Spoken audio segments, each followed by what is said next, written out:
अपना कैरियर खुद तय करें। एक बार एक डॉक्टर बहुत ही महान सर्जन बन गया। इतना महान कि पूरे देश में सर्जन का प्रेसिडेंट कहा जाने लगा। एक तरफ से बहुत बड़ी बात थी, जिसे लेकर उस सर्जन डॉक्टर के घर बहुत बड़ी पार्टी मनाई जा रही थी। इतनी बड़ी बात होते हुए भी, इतनी बड़ी उपलब्धि मिलने के बाद भी, सर्जन का प्रेसिडेंट बन जाने के बाद भी वो डॉक्टर खुश नहीं था। इसकी क्या वजह हो सकती है कि वो खुश क्यों नहीं था?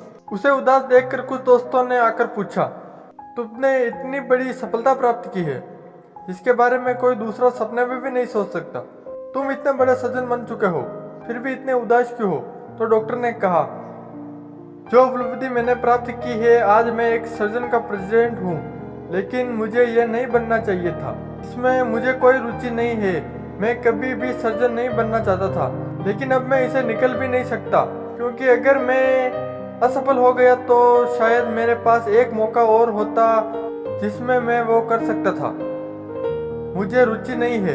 अब मैं एक ऐसी चीज में बन गया हूँ जिसमें कोई मजा नहीं है, कोई खुशी नहीं है, मेरा मन नहीं लगता।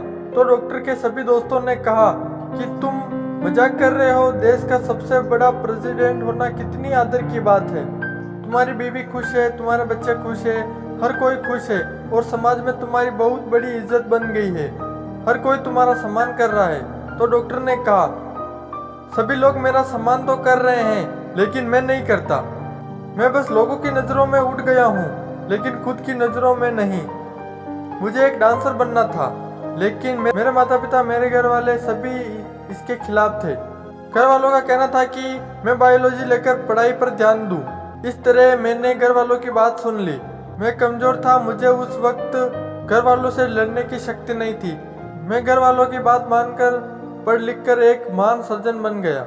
मेरे डांसर बनने की इच्छा अधूरी रह गई और आज भी मुझे डांसर बनने की इच्छा होती है, लेकिन अब वो वक्त चला गया है जिस वक्त घर वालों से लड़कर हिम्मत करके डांसर बनने का कैरियर चुन सकता था। मेरे पास वो हिम्मत नहीं थी। तो दोस्तों, इस कहानी से यह सीखने को मिलता है कि हमें वक्त के गुजर जाने के बाद पछताने की इच्छा है। हमें समय पर ही तय कर लेना चाहिए कि क्या करना चाहिए।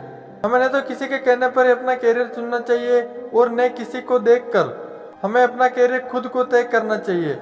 तो आपसे अच्छे तरीके से अपना कैरियर कोई तय नहीं कर सकता। तो मिलते हैं नेक्स्ट वीडियो में, तब तक के लिए जय हिंद।